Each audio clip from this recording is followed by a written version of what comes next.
The bright lights of CNN's special town hall cast long shadows across the stage as Judge Judy faced off with Congresswoman Jasmine Crockett. What began as a polite discussion on criminal justice reform was about to become one of the year's most talked-about political clashes.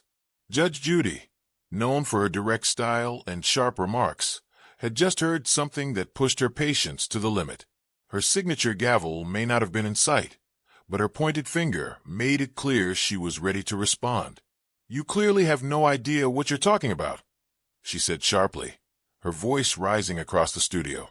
30 years on the bench, and I have to sit here and listen to this?" Her tone was filled with frustration, her face flushed with anger. What happened next stunned everyone in the room. Jasmine Crockett's comeback was calm, measured, and so impactful that it silenced the veteran judge, and within hours, it was all over the internet. Before we break down how the situation unfolded, remember to like and subscribe so you never miss major political moments like this one. You're going to want to see exactly how this turned out. The atmosphere in the CNN studio was heavy with tension. Two strong personalities, from very different backgrounds and generations, were moments away from a clash that would challenge ideas about both judicial authority and political courage. Judge Judy, now 81, is much more than a television icon. Her Courtroom show dominated daytime television for over 20 years, making her one of TV's highest-paid figures, once earning $47 million a year. Her quick decisions and well-known phrases, like, "Don't pee on my leg and tell me it's raining," made her famous in households across the country.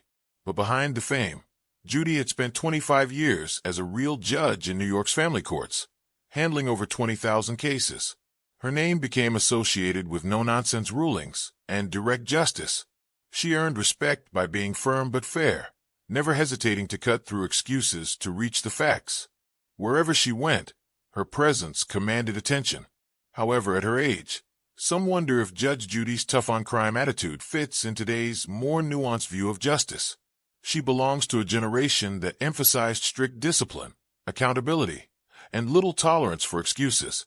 And she has never backed away from confrontation, especially when she feels the legal system she dedicated her life to is being disrespected. Across from her sat Congresswoman Jasmine Crockett, a 43-year-old civil rights attorney turned lawmaker representing Texas's 30th District.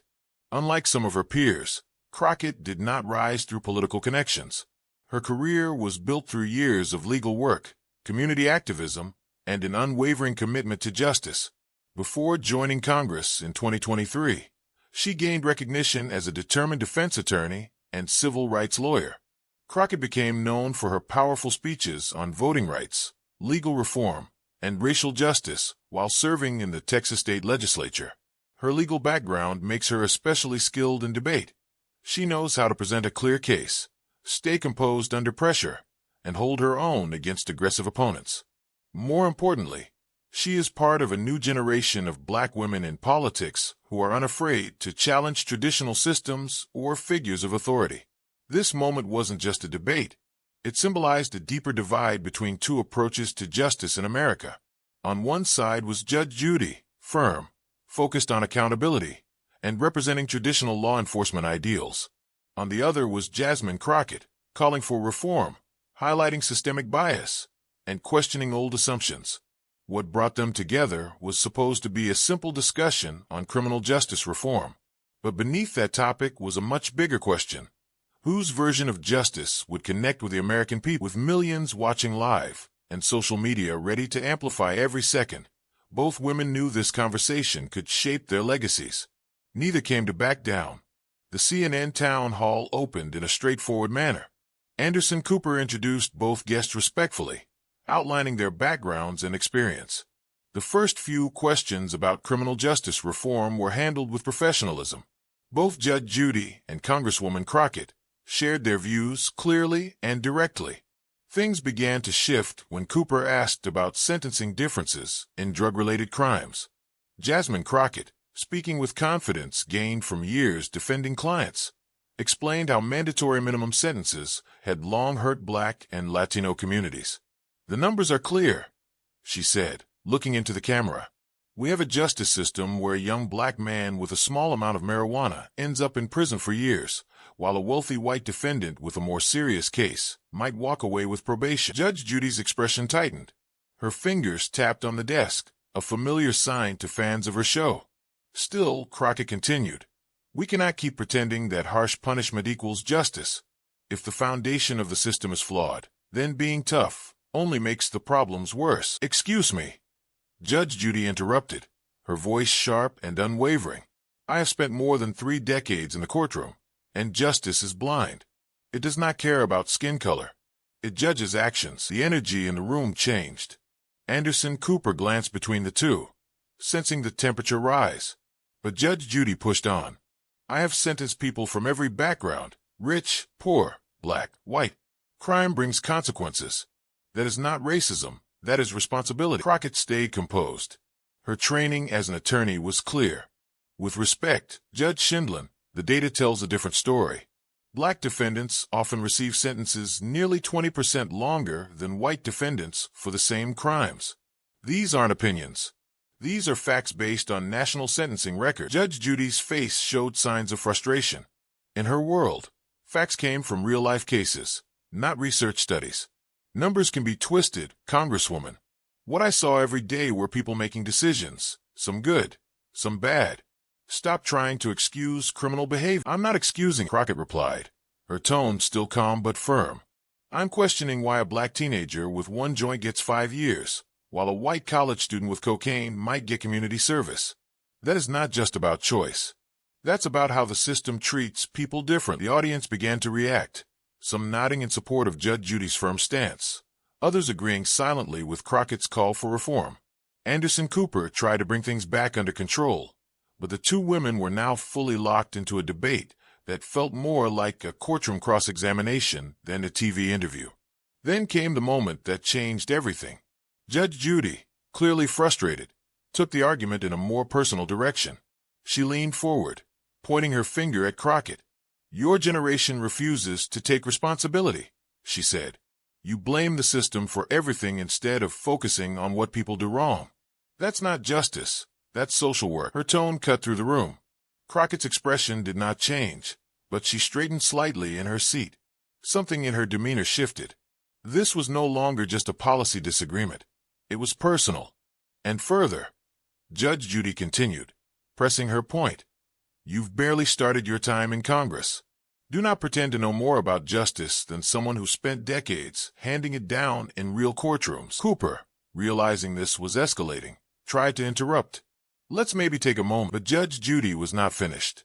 I have made thousands of rulings and kept communities safe while you were still in law school listening to lectures from professors who never stepped foot in a courtroom. The entire studio went quiet.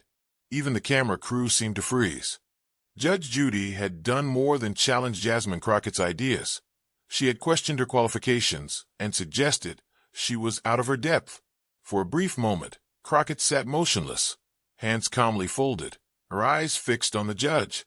The silence stretched just long enough to create suspense. Anderson Cooper shifted uncomfortably.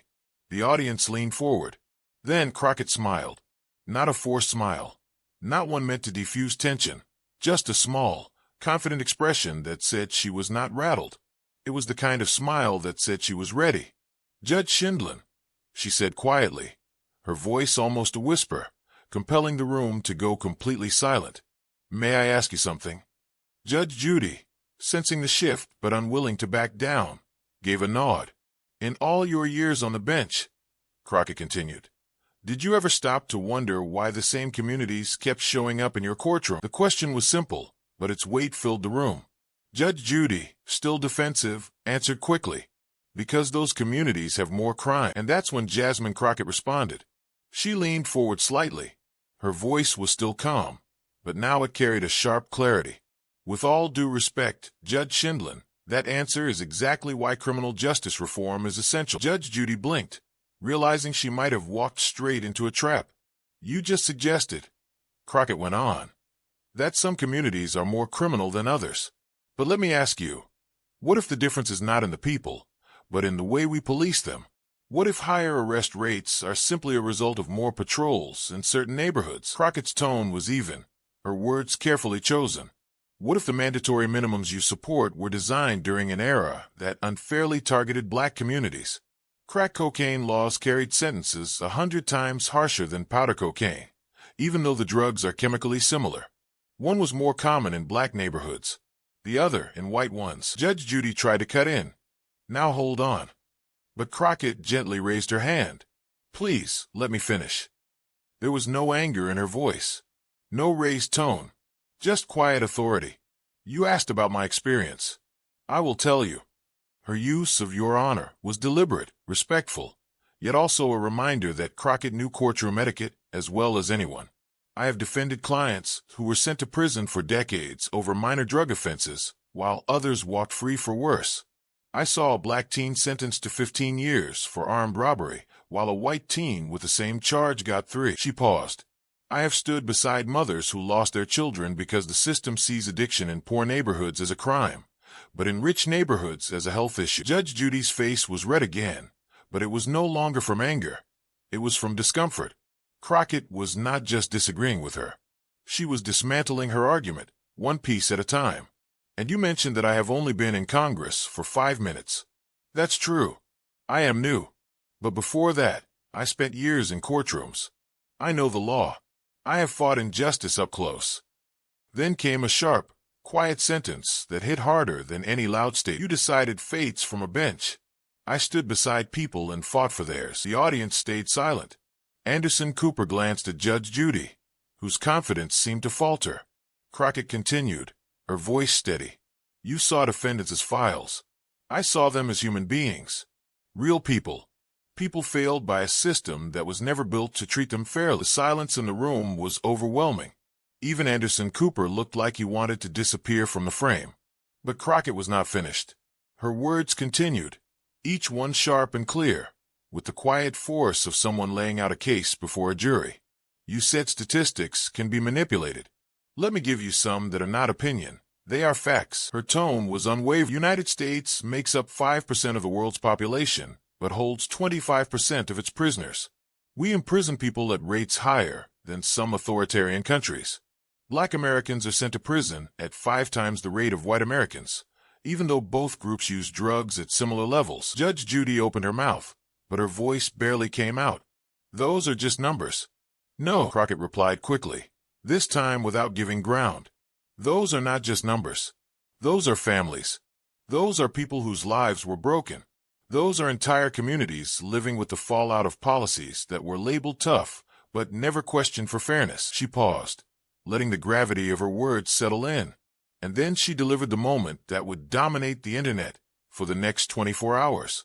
Crockett leaned back in her chair. Her posture relaxed, but her face was completely serious. You want to talk about accountability? Then let's talk about yours. The room went still.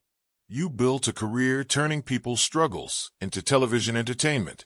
You made millions yelling at individuals who could not argue back because they needed the appearance fee.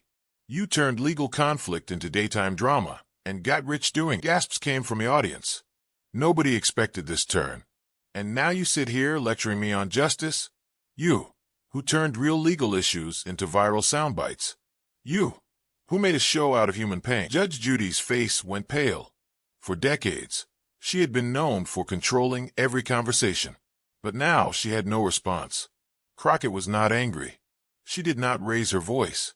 But her words were deliberate, cutting, and impossible to ignore. Then came her final blow. She stood up slowly, eyes locked with Judge Judy's. Your Honor, she said, the words now heavy with quiet sarcasm. You asked what my problem is. She waited a beat. My problem is not with accountability. My problem is with hypocrisy. My problem is not with justice.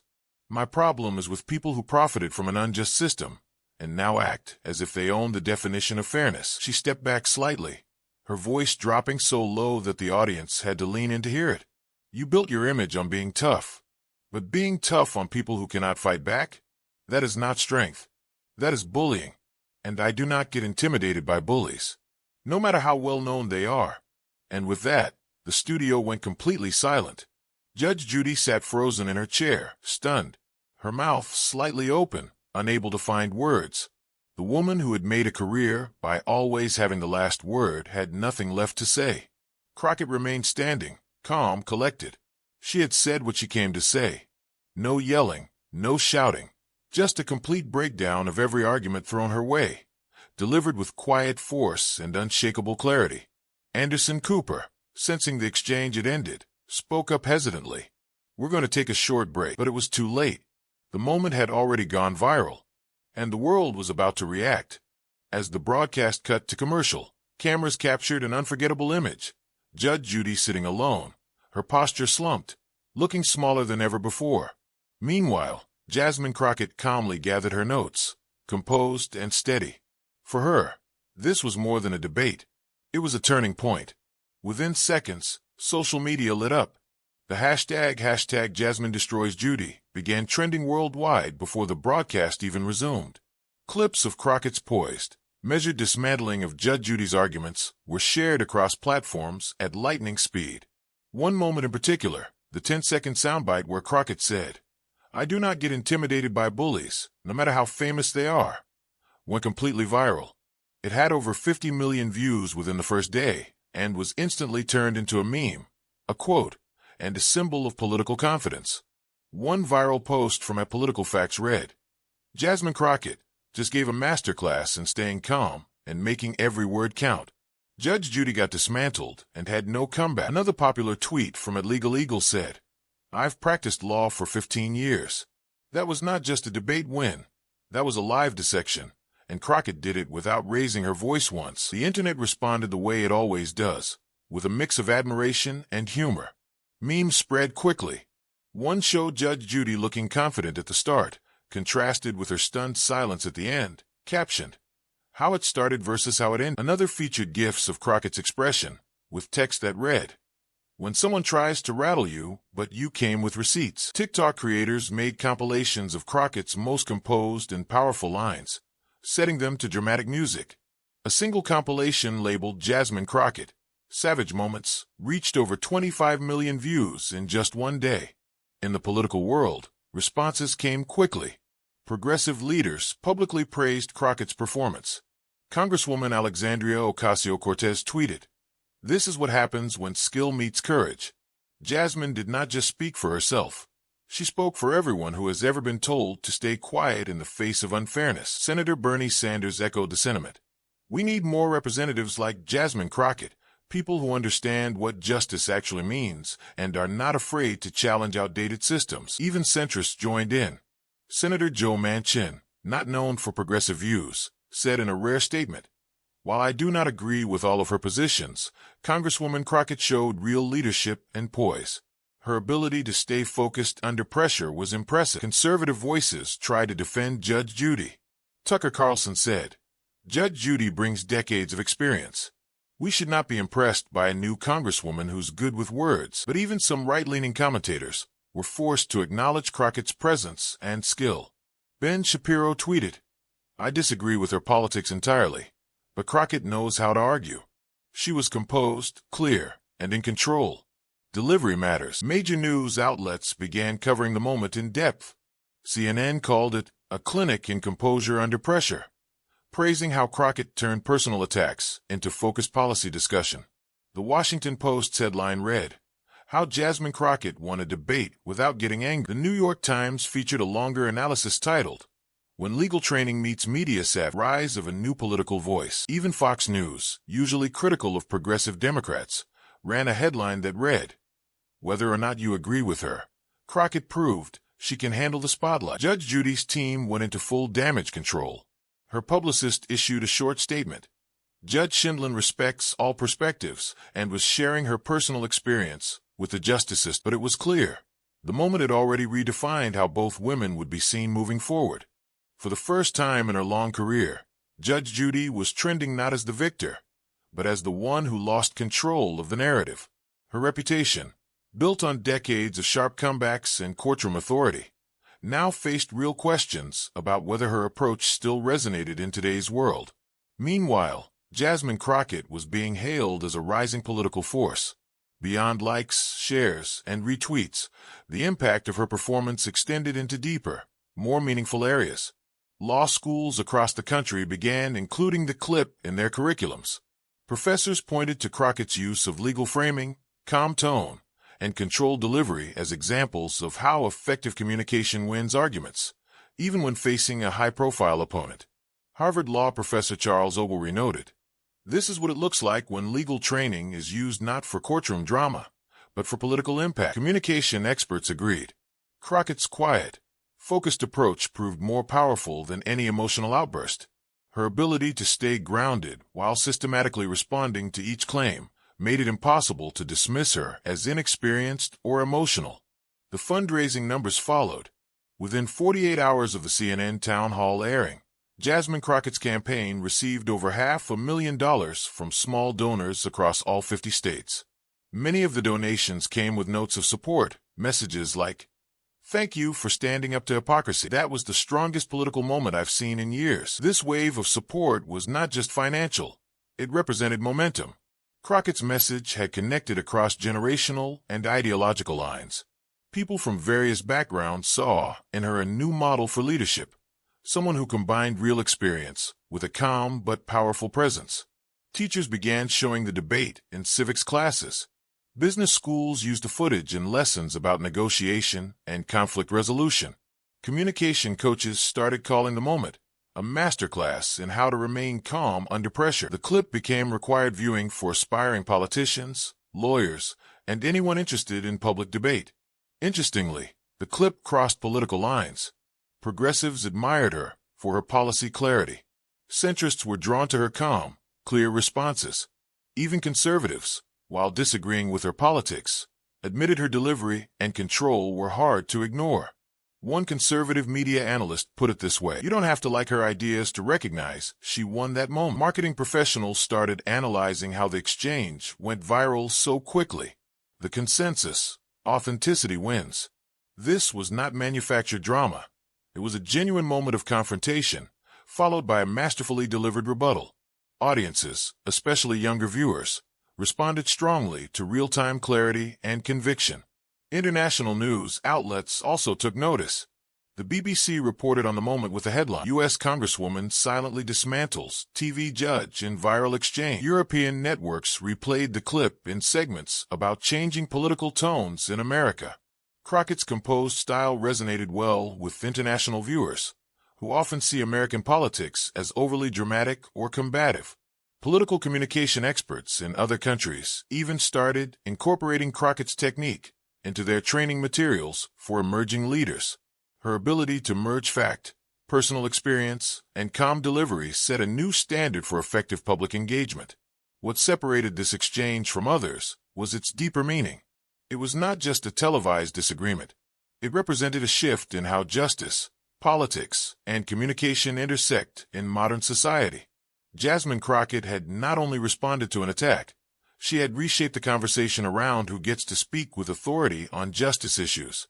And most importantly, she did it without shouting, without losing her composure, and without stepping away from the facts. Political analysts quickly turned their attention to what this moment meant for both women's futures. For Jasmine Crockett, it confirmed her as a rising star within the Democratic Party. Her poise under pressure and ability to clearly explain complex policies set her apart from many of her peers. Some even began mentioning her name in conversations about potential Senate runs, or beyond. For Judge Judy, the fallout was harder to manage. While her long career still carried weight, this public exchange raised questions about whether her style, once considered tough and refreshing, had become outdated. What once made her a cultural icon now seemed out of place in a world that demanded deeper understanding and fairness in legal conversations. Universities, especially law and political science departments, began studying the debate as a case study in persuasive communication. Professor Ogilvie from Harvard Law summed it up. "This moment is a turning point. Crockett used her courtroom experience not to dominate or embarrass, but to calmly dismantle assumptions, while remaining respectful and in full control." Communication experts echoed the same point. Crockett's strength came not from volume, but from strategy. Her calmness made her arguments more powerful. Her facts spoke louder than emotion. She did not just win the argument. She modeled how public figures could lead with both strength and empathy. In the following days, Crockett's team reported a surge in new volunteers, new media inquiries, and support from previously disengaged voters. Her campaign team worked overtime to keep up with the attention. What started as a town hall event had turned into a viral moment with lasting political value. But beyond the politics, the exchange led to broader conversations across the country. People began talking more openly about how justice is defined and who gets to define it. Discussions sprang up on television, in classrooms, and across dinner tables about generational divides, the influence of media on public opinion, and the long-standing issues in America's legal system. Renowned activist Dr. Angela Davis weighed in, saying, "Jasmine Crockett demonstrated exactly what the next generation of leadership should look like. Firm in values, calm in tone, and unwilling to let power go unchallenged when it misuses its platform." Meanwhile, talk shows couldn't resist weighing in with humor. Stephen Colbert joked, "Judge Judy got handled so gracefully. She might want to hand over that gavel for good." Trevor Noah added, "When you stay calm and the other person starts looking like the angry one, you did not just win. You took the whole courtroom with you." Even Saturday Night Live opened their next episode with a sketch of the debate. The actress playing Crockett delivered quiet, crushing lines, while the actress playing Judge Judy kept sinking further into her chair. The clip quickly made its way to global trending lists. International reactions were just as strong. Outlets in the UK, Canada, and Australia covered the story as an example of a shifting political tone in America, one that favors knowledge and poise over volume and fame. Crockett's performance became a reference point for leadership in the digital age. Confident, composed, and deeply informed. In a political culture that often rewards noise and spectacle, Jasmine Crockett showed that there's another way, one that relies on truth, strategy, and calm strength. Her dismantling of Judge Judy's arguments became more than a viral moment. It became a symbol of how political debates can evolve.